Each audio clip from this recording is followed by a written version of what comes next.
एक खातून ने इंस्टाग्राम पर मुझे अपनी कहानी बताई, जिसने अपना हंसता बसता घर खुद अपने ही हाथों उजाड़ दिया और अपना ताबनाक मुस्तकबिल तबाह कर दिया। वो कहती हैं कि मैं एक दीनदार घराने में इस्लामी माहौल में पली बढ़ी। दूसरी लड़कियों की तरह ख्वाहिशात नफ्स की पैरवी मेरा शेवा नहीं था, और ना ही मैंने कभी कोई ऐसा काम किया जिससे अल्लाह ताला नाराज हो जाए। यहाँ तक कि एक शख्स से मेरी शादी हो गई जो कि दिल से मुझे चाहता और प्यार करता था। काफी हद तक मुझ पर एतमाद भी करता था। मेरी किसी ख्वाहिश का कभी उसने इनकार नहीं किया। मेरी जिंदगी इस कदर खुशियों से भरी हुई थी जिसकी पूरे खानदान में ही नहीं बल्कि दूर दूर तक मिसाल नहीं मिलती थी। शुरू में एक दिन मैंने अपने शौहर से इंटरनेट इस्तेमाल करने की बात की, जो मेरी ख्वाहिशात का एहतराम करते थे। कहने लगे कि मैं मुनासिब नहीं समझता, और जब मैंने बहुत जिद की तो वो कंप्यूटर ले आए, जिसका मैंने कसम खाकर गलत इस्तेमाल ना करने का वादा किया। ऐ काश वो मेरी इस जिद के आगे ना झुकते और इंटरनेट इस्तेमाल करने की इजाजत ना देते।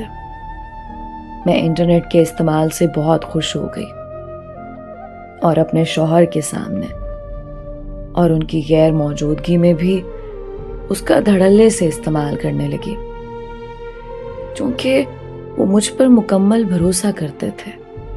इसीलिए कभी कुछ नहीं पूछा। कुछ दिन गुजरने के बाद मेरी एक दोस्त ने इंटरनेट में चैट के बारे में बताया, और दरअसल चैट एक ऐसा काम है जो इंटरनेट पर मर्द और औरतें बेझिझक एक दूसरे से बातें करते हैं। मेरी दोस्त कहने लगी कि ये बहुत दिलचस्प है। लोग घंटों बातें करते हैं और वक्त कब गुजर गया उसका हिसाब भी नहीं होता। चुनाचे मैं चैट में दाखिल हो गई। शुरू में तो मैंने उनकी बातों को दिल से नहीं लगाया, लेकिन इसी दौरान किसी अजनबी शख्स से मेरा तारुफ हो गया और रोजाना हम दोनों बातें करने लगे। मैंने इन तमाम लोगों में से सबसे ज्यादा उसे बाइखलाक पाया जिनसे मैं बातें करती थी।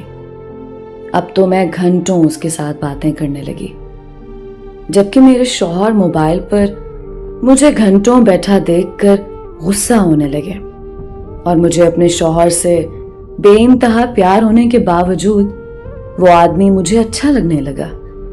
फिर वक्त गुजरने के साथ साथ ये चाहत मोहब्बत में बदल गई। अब मैं अपने शौहर के मुकाबले में उसे ज्यादा अहमियत देने लगी और उनके गुस्सा हो जाने के डर से बच बचा कर उस आदमी से बातें करने लगी। मैं इस मामले में इतना आगे निकल चुकी थी कि मुझे कुछ होश ही ना था।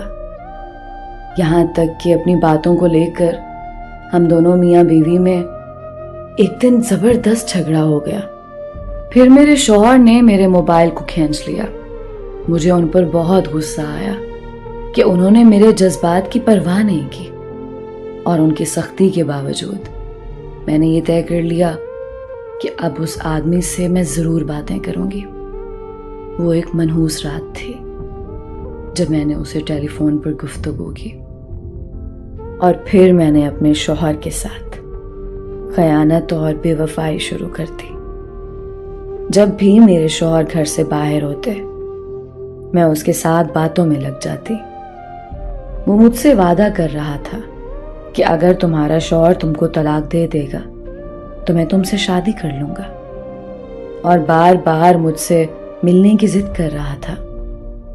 यहां तक कि एक दिन मैंने उसकी जिद के आगे घुटने टेक दिए और उससे मुलाकात कर ली। फिर एक बार क्या मिली, अब तो बार बार ही मिलने लगी, और फिर ऐसे ही एक मुलाकात में हम दोनों ने वो सब कुछ कर लिया जो नहीं होना चाहिए था। मैं उसकी मोहब्बत में इस कदर गिरफ्तार हो चुकी थी कि अपने शौहर से तलाक का मुतालबा करने लगी। मेरे शौहर मुझसे सबब पूछने लगे। हमारे बीच मसाइल बढ़ते ही गए और दिलों के फासले इस तरह बढ़े कि मैं अपने शौहर से नफरत करने लगी।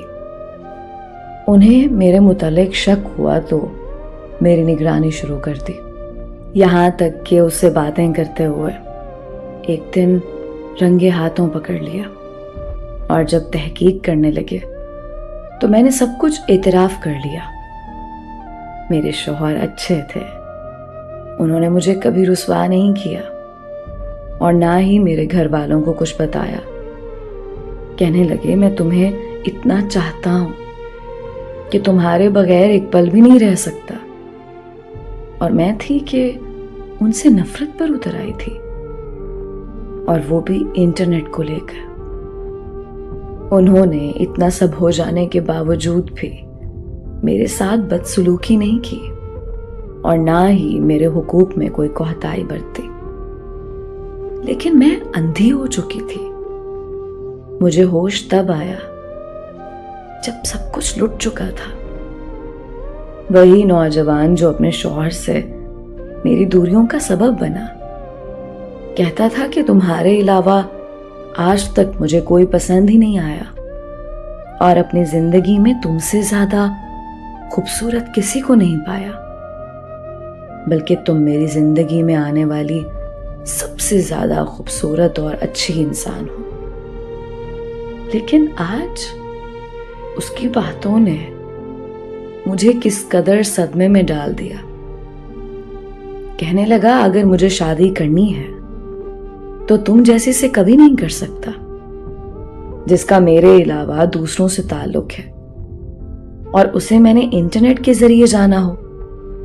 और अगर मुझे इंटरनेट के जरिए शादी करना भी हो तो तुम जैसी बड़ी उम्र वाली से नहीं, बल्कि छोटी उम्र की लड़की से शादी करूंगा, जिसको जैसे चाहूं रखूं, ना कि तुम्हारी तरह की औरतों से जो अपने शौहरों के साथ बेवफाई करती हैं।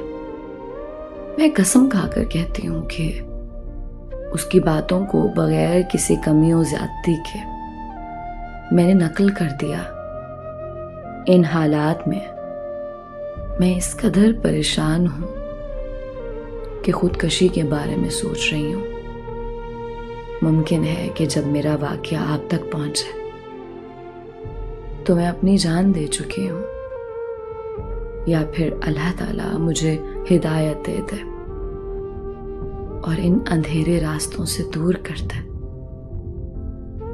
मैं ऐसे लोगों को कहूंगी जिन्होंने मेरी जिंदगी के साथ खिलवाड़ किया है कि अनकरीब वो वक्त आने वाला है जब तुम लोग इंसान को धोखा खाते खुद ही देख लोगे।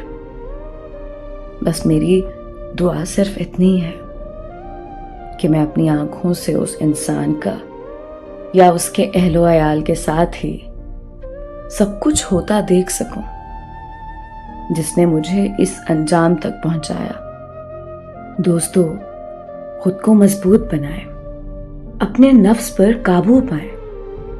अल्लाह ने सबसे ज्यादा ताकतवर मखलूक इंसान को बनाया है, तो आप खुद को मजबूत और ताकतवर साबित भी करें। शायद इन खयानत करने वालियों का यही अंजाम होता है जब किसी नेक और खुशबख्त इंसान के साथ कोई मक्कार और अयार मिल जाए।